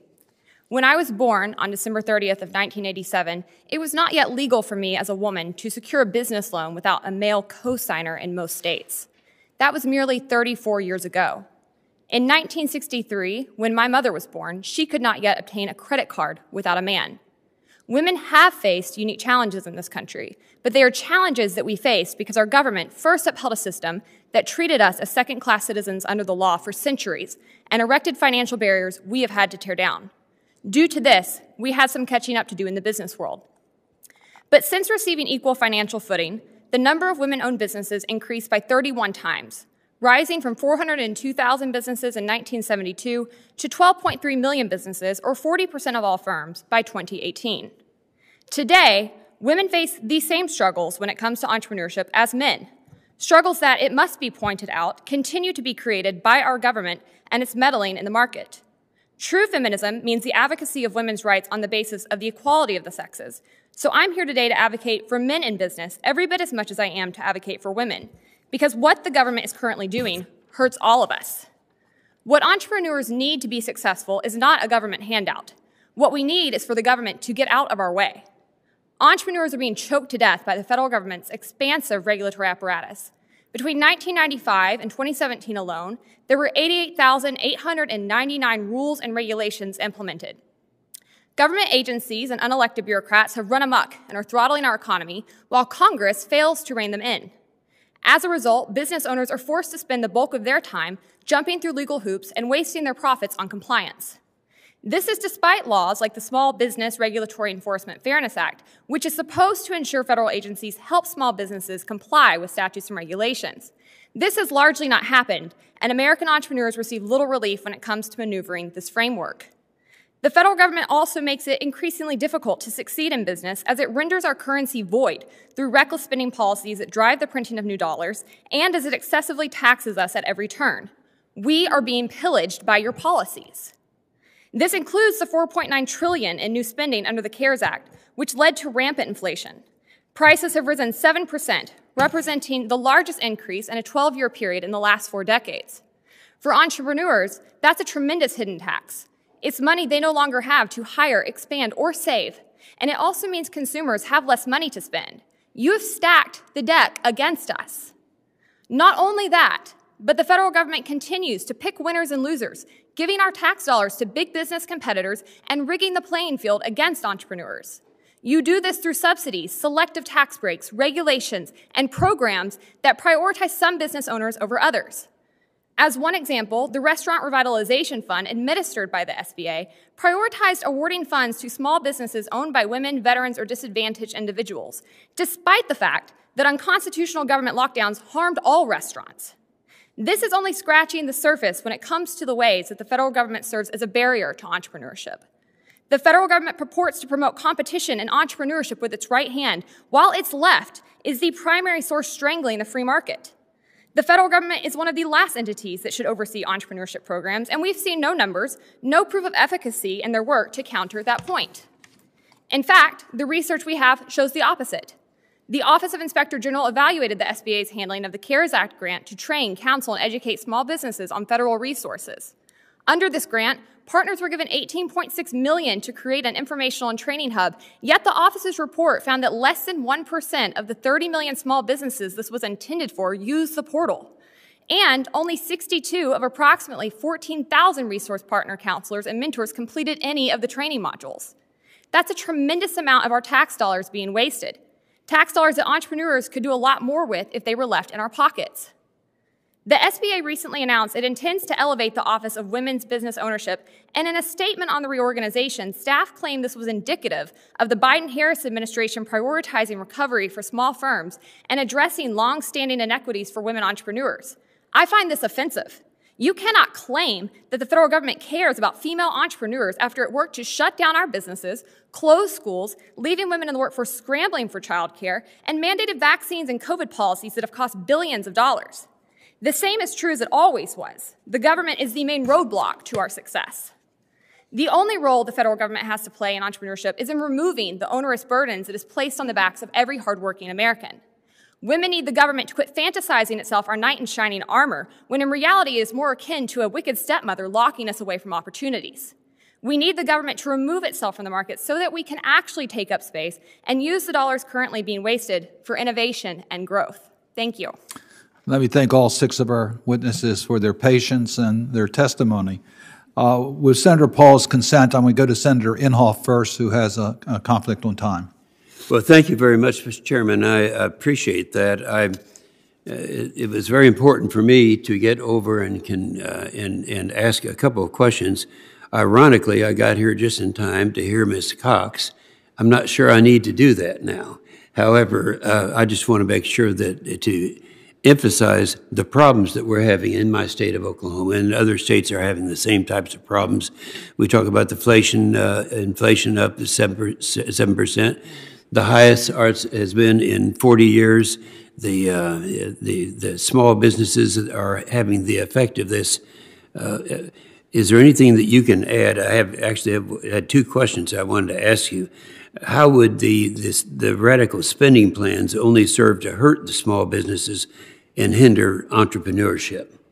Thank you, Senator. It's important to remember that every dollar spent by the government is dollars that entrepreneurs don't get to keep in their pockets, that they could actually invest into their own companies, hire more people with, save. And so we continue to see this hurt small businesses across the country. They're demanding relief. I talk to small businesses and entrepreneurs across this country, and one of the main things they say they need are tax cuts, or at the very least, a simplification of the tax code so that they don't have to spend so much time jumping through hoops to meet compliance from the government. So I would suggest that the government look into those two items first and foremost. Secondarily, I suggest they quit spending money recklessly and give it back to the actual entrepreneurs who know on the ground how to invest the dollars better than the federal government could from so far away. And I think that pretty much addresses the second question I would ask on how can this administration advocate for policies that actually help benefit the playing field and ensure all entrepreneurs have a fair shot.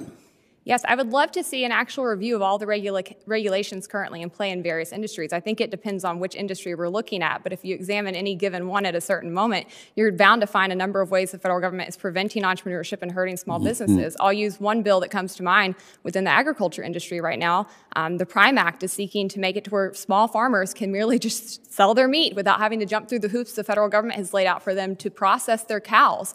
That's a ridiculous burden on them that actually makes them lose money and have to kill their cows and waste product. That kind of thing can be found in virtually every industry in our economy where the federal government has come in and put in silly requirements that people have to jump through merely just to do their job. So I'd love to see the Biden administration actually go through and figure out what those regulations are and start to remove some of these things so that people can just get back to work. That's particularly a great statement to make from my state of Oklahoma, because that's a problem I've heard from other people, and it is serious. So I think we understand that these are serious problems that small states, ag states, are having problems with, and that's what this is all about. We have these people here. We have your own problems, and I appreciate those comments very much. And that's primarily the message I wanted to have, Mr. Chairman, and both of you. I appreciate you.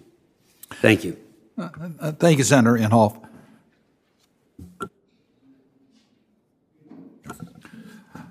And let me again thank our witnesses. There's, clearly different views. There's different views on this committee, but what I like about this Small Business Committee is historically we've worked together in a bipartisan way in order to carry out our role in the United States Senate on behalf of small businesses. So during the pandemic, we got together, Democrats and Republicans, and we passed through this committee and through overwhelming majorities on the floor of the Senate and House relief for small businesses that was unprecedented. And as I've traveled through the state of Maryland, and if I traveled through this country, and I've heard the same thing from my Republican colleagues, business after business said they would not be open today but for the help that was provided by Congress as a result of the COVID relief packages that we passed. So I just point that out, that we have this tradition of listening to each other. We have different views. We respect each other's views, and we try to come out with policies that are consensus policies that represent the best interests for the small business community. And I do think that we are getting to a consensus here among at least the witnesses that are before us today that Congress needs to speak in regards to the entrepreneurship programs. After all, the Small Business Development Center program was authorized in 1980 and has not been comprehensively reviewed by legislation since that time. The Women's Business Center was last reauthorized in 2005. The SCORE program goes back to 1997. So we should carry out our responsibility. It's one thing to say you don't have the resources you need, et cetera, or you think there's misuse of resources. If Congress hasn't acted, we're the policy arm. We have that responsibility. So I would suggest first that we really do have a responsibility as a committee and as a Senate to review these statutes and try to update them and feel what's best, listening to both Democrats and Republicans and see whether we can't come to what we think the current policy should be in regards to these resource partners. Now, the question I'm going to ask deals with a view that I have that may differ from Senator Paul and other members of this committee. I look at the commercial banks and their record of providing assistance in disadvantaged communities, and it's not a good record. And we all agree that we want to use the talent in every community and the energy in every community to build not only personal wealth and accomplishment, but also economic strength for our whole country. So it was for good reason that we established access to capital programs for disadvantaged communities or for smaller businesses, because the private sector wasn't providing that opportunity. So we developed the 7A program and the 504 program, the largest programs of access to capital through the SBA. But when you look at the record, and when I first came to the Senate in 2007, I got the numbers in Maryland, and I was appalled, because the number of 7A loans made in disadvantaged communities was so small compared to the demographics of small businesses located in disadvantaged communities. I knew we could do better. And yes, we did develop other programs, such as the Community Advantage 7A program and the microloan programs, and they work much better. They do. There's much better participation in all communities in those programs. But I mention that because we want to provide opportunities to all communities. So as I look at our resource partners, I want to know what you're doing, because you are the services that we're providing, particularly to the vulnerable small businesses. So tell me how your program is providing opportunities to small businesses who otherwise may not be given an opportunity to survive, how you are able to do that under the existing program, and if you need additional help, please let me know. Why don't I start with Mr. Rowe in regards to the SBDCs? Well, thank you, Mr. Chairman. As I said in my testimony, we work with the Urban League and the Black and Hispanic chambers, and I'll tell you that, honestly, if we look at 7A and 504, they came about not just because the banking community wasn't fulfilling its duty to the disadvantaged communities, but they were also being hampered by things like the Basel policies, the Basel regulations, international banking regulations, and reserve requirements that frankly sit harder on community banks than they might on a big regional bank. And we're working now, and I'll just throw this out because I agree with Ms. Cox.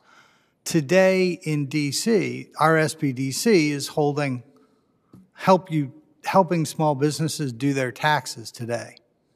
And it's kind of sad that the tax system is so complicated that we have to help people pay their taxes. You've got a situation where a small business owner who may have 1099 employees has to deal with 20 different 1099s. And so then they have to fill out a 1096. Now, if they fill out that 1096, they can't download that off of IRS's website. Because if you try and download the form off their website, it doesn't scan properly. So if you send it into the IRS, you get penalized. So when we're in the same boat when we're working with the disadvantaged communities, whether it's in the district or any community, in a rural community, helping people speak banker sometimes is most of what we do, helping people understand what they've got to go through just to get a loan. And we keep trying, we'll keep pushing out with the Urban League, like I said, and through the HBCUs, through the Community Navigator program, whether it's as a hub or a spoke, just because we're trying to help everyone. But if I was going to say we were living in an uncomplicated world, I'd be a flat-out liar. Ms. Hodges, how is the Women's Business Center carrying out its mission to help underserved, disadvantaged businesses located in disadvantaged communities? Thank you, Chairman. Yes, women's business centers are inclusive. They're open for all, but we do reach the underserved. Of the individuals women's business centers served in 2020, 70% were women. 56% of those that reported demographic data were people of color. And of those in 2020 who identified as people of color, 51% were African American, 33% were Latinx, 10% were Asian, 2.7% were Native American, Alaskan, Native, 1.2% were Native Hawaiian. You get the idea here. So the Women's Business Center program continues to expand its reach. We've even added 24 new women's business centers just since March 2021. Now, 3 of those were on campuses with historically black colleges and universities, one of those in your state of Maryland. We have some women's business centers who collect more robust data, and those women's business centers are tracking that more than 90% of individuals served are represented by categories of underrepresented or underserved, meaning women, minorities, or low-income households.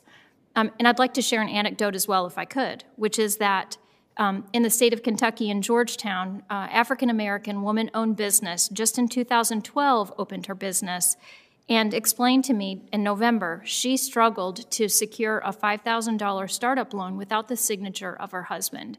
And if not for the Women's Business Center of Kentucky's Lexington office, she would not be in business today. She's since survived the COVID pandemic, has given birth to twins, and is on the top 10 bakery list with a business employing 12 employees. Thank you. Ms. Weston on SCORE. Thank you for the question. SCORE has always placed a high value on helping underserved business owners. 60% of our clients are women, 46% minority, 11% veterans. We have formed strategic partnerships at the national and local levels to help reach and inform these underserved business owners of the resources available. U.S. Hispanic Chamber of Commerce, the Latino Coalition, U.S. Black Chambers, BIPOC Support Foundation, and our 240 chapters with 10,000 volunteers across the country have formed partnerships at the local level with banks and credit unions, economic development centers, colleges and universities, all with the intent of reaching these business owners and aspiring entrepreneurs who can benefit from the resources and guidance that SCORE provides. We were told and saw firsthand during the pandemic the problems and the impact that this pandemic has had on all small business owners, but some more negatively than others. We saw that Black and Hispanic business owners applied for loans more often, but received less. So what SCORE is doing is building and expanding our SCORE for All initiative, which brings unique content that speaks to their specific needs, financial literacy, broadband, whatever it is, depending on that specific market, to help them increase their chances of success. We heard that these programs can be confusing and overwhelming, and that they would not have applied for them without a SCORE mentor guiding them along the way. And we hope to be able to expand this program and continue to make it, more of an effort for these underserved communities, hopefully with more funding from Congress. And just concluding, Mr. Edwards, I want to agree with you in regards to the regulatory burdens that can prevent smaller entrepreneurs from entering a field. We need to look at that, and you gave the craft brewing industry as a good example, and I agree with you completely, and I'm proud of legislation I've authored to make it easier for craft brewers to be able to survive. And I can't match Senator Hickenlooper for owning a brewery, but I'll match any member of Congress for the number of craft brewers I've been to and enjoyed. It's my normal Friday afternoon visit to a Maryland business is almost always going to be a craft brewery or a winery on a Friday afternoon. So I thank you for that point, because I do think the regulatory environment, the tax environment, is a very important point for encouraging small business entrepreneurs. And I thank you for that. I talked about some areas where regulations, I do think, have a disproportionate negative impact on lower income and disadvantaged communities. The alcohol licensing, the marijuana licensing, the occupational licensing, the home-based businesses. I think the SBA could serve a really positive role here. It has an Office of Advocacy, the SBA, I assume that you have oversight over it, that their role is to examine other government rules and regulations and to find out what is too onerous. And in fact, for example, I discussed home-based businesses. They did a fantastic report a decade or so ago about home-based businesses and some of the burdens that they faced from local government zoning. So I think that reinvigorating that office would be a great way, to shine a light on some of these regulations that disproportionately hurt some communities. Good suggestion. There's no question that particularly those with less capital have very little opportunity to contest a lot of these issues or compete for licensures. I think your point is well taken. Senator Paul? I think Mr. Edwards makes a good point. One of the examples they often use is for hair braiding. They're often immigrants to our country, many from Africa or Jamaica, and states put them out of business with $1,500 licensure, and you got to go 2 years to learn how to braid hair. And it's like, really, you think the customer can't decide whether you can braid hair well or not? And but that runs throughout our economy. A lot of those are state laws, but there have been some good groups. Institute for Justice has fought a lot of these cases over time, and has won quite a few of them. But absolutely, regulations, when you think about it, the richer I am, the more I can evade a regulation. In fact, people talk about it as rent-seeking. So the big corporations love regulation often. They come to us. They don't want the craft brewers, so the big people come to us. They're all for regulating the small guy out of business. But I think too often we don't look at how regulations, removing them, would actually disproportionately help lower wage, and people have historically had more trouble getting loans. Mr. Hendricks, on the often capitalism is sort of described as a creative destruction, that to get a loan, to stay in business, only the best survive. I mean, it really is this strong sort of, you have to make a profit. And there's a definite difference between sort of a government extending a loan and a private entity extending a loan, and that private entity, if they keep making mistakes, won't have any more money to loan. The government seems to have an infinite amount. Can you describe that a little bit, the difference between private and public loans, and how one may breed more excellence or better results? The private sector is built around finding the right sort of businesses to invest in and finding the right partners to help grow the economy, to grow those businesses, to serve customers. And banks, financial institutions, community institutions, they are best placed to do that. The government has certainly extended help to many businesses over the years, but their track record of finding winners, good businesses, ones that will stay afloat, is spotty at best. And they also don't have a clear mission of what sort of businesses they're supposed to serve. It's sort of all over the place. It's scattershot. So what we should be doing is helping the businesses that do exist, the banks that do exist, the community institutions that are built to serve their neighbors, helping them to do their job rather than competing with them when we know our track record is not good.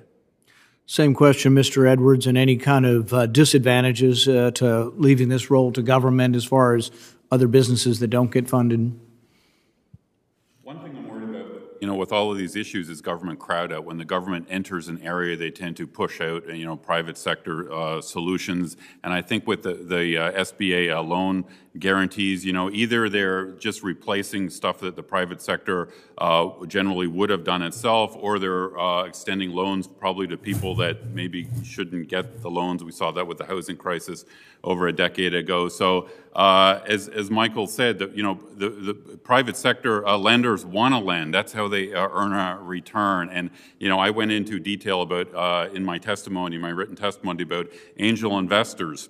There's 300,000 of them out there in America, in every town and city. They are looking for young entrepreneurs to invest in, and they will invest, and they will hold their investment for 5 or 10 years, waiting patiently for returns. It's a very risky business, and so it's fantastic. It seems to me that a lot of wealthy people do this very high-risk investment, take these chances on unknown entrepreneurs. Well, there's a feedback loop. You get information, and you make decisions based on the information. Are they profitable? Did I make a mistake here? Did I do a good investment or a bad investment? You give more to the good investments, you give less to the bad investment. That doesn't exist in government, and so that's sort of the problem. I mean, government can do the wrong thing for decades. I mean, I remember William Proxmire talking about them spending $50,000 on a study to see what makes people happy. That was 50 years ago. Congress just funded a study last year wanting to know if you take selfies and look at the selfie of yourself smiling, if that makes you happy. We've been doing it for 70 years. The learning curve is really steep around here. Ms. Cox, on I appreciate you putting forward the some of the legal impediments that did exist for women at one time, and I think it's important to remember that both with gender and race, there were legal impediments to people in business. I think, unfortunately, as we've removed those, people keep thinking something else has to be done, something else has to be done. But are you aware of a legal or systemic bias against women in business that currently exists? No, I'm not aware of any bias that currently exists. If there is any bias, it's in our favor. I continue to see women get elevated as if we need special favors from the government or we need help. Again, we don't need special favors. We don't need government to give us money. We need the same thing as male entrepreneurs. We need them to get out of our way so that we can compete and actually live in a meritocracy. I'm a strong believer in capitalism, but we have a problem where a certain number of entrepreneurs, a certain number of businesses are expected to actually compete in the market. And then others get bailouts from the government. Others get regulatory insulation from competitors. And then some get special handouts like we see under these SBA grants. And I think that's offensive. And I think Americans are increasingly fed up with that system where their tax dollars are taken from them and given to others. That's not a society that will stand for long. You know, I think if you talk to many women in corporate America or African Americans in corporate America, you actually find that even without government telling the businesses what to do, businesses are actually very eager to advance African Americans who are in the business place as well as women. And I think we get stuck in statistics, you know, of how many CEOs there are, this or that. But really, as far as impediments, I don't think there are legal impediments. And so I really think if you wanted to make the loan program more efficient, you just wouldn't have women's centers at all. Just judge people. We could have human business centers, you know. I mean, I don't think we really, I think it's demeaning actually to women or people of race to think somehow that you're inferior or incapable of doing exactly the same work. And so I think we're like 40 years beyond the time when we should be judging people on the color of their skin or their gender. We really should be, you know, proud of judging people equally before the law, you know, equality before the law. But I appreciate you all coming today, and that's all the questions I have. Thank you. I want to ask one additional question, if I might. In response to the resource partners reaching out to disadvantaged communities, you've mentioned, at least one or two of you, the partnerships with HBCUs. We have women's business centers located at HBCUs. We have in the other programs direct partnerships with HBCUs. In Maryland, we have 4 HBCUs that are all involved in entrepreneurship programs in order to expose their students to the opportunities of entrepreneurship. So I want to just hear from you briefly, if I might, how relevant or important it is to utilize the HBCUs in trying to carry out your missions of entrepreneurship. Again, I'll start off with Mr. Rowe. I think it's absolutely essential. We work with, I think, what did I say, 21 different HBCUs in 14 different states. They're a valuable part of our effort to make sure that we're fulfilling our statutory mission, which is to serve everyone in the state or region that the SPDC is assisting. And the HBCUs are a valuable tool for us in part of what we do, which is pedagogy on entrepreneurship. We are working regularly with programs, for example, in Alaska, K through 12, just to teach kids about having a business, what it means. So we think it's absolutely essential to work with the HBCUs. Ms. Hodges, I know that Morgan State University has an entrepreneurship center and recently coupled that with the Women's Business Center. Yes, sir. That makes 6 now, women's business centers located on historically black college and university campuses. We find it's incredibly important for women's business centers to be available everywhere potential businesses are, inclusive of places like HBCUs and minority-serving institutions. We just really need to be accessible and available to all women entrepreneurs, especially minority groups. Mentioned the 3 that had opened previously, and we'd like to see continued growth in that area in the future. Thank you. Ms. Weston? SCORE has recently formed a relationship with Tougaloo Foundation, Research and Development Foundation, which is a collaboration of HBCUs across the country.